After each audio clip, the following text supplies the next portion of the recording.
तोरा मोहम्मद तू कतानी रे। Presented by Albina Recording Studio, Simra। तू कतानी रे। भोले छोड़ दिहले बाटे नहीं गमरे मालो दुनिया में बाड़ी सोना कमरे। तोरा मोहम्मद तू कतानी रे छिनारी दोसर लेके सुततानी रे। भोले छोड़ दिहले बाटे नहीं गमरे मालो दुनिया में बाड़ी सोना कमरे। तोरा मोहम्मद तू कतानी रे खेलनी दोसर लेके सुततानी रे। खेलनी दोसर लेके सुततानी रे छिनरी तोरा मोहम्मद तू कतानी रे।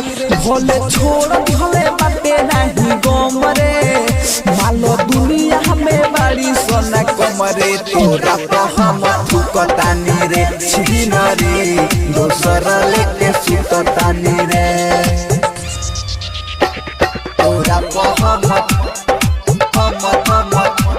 तोरा मोहम्मद तू कतानी रे। Presented by Tiger Music। तू कतानी रे। तोरा से सुन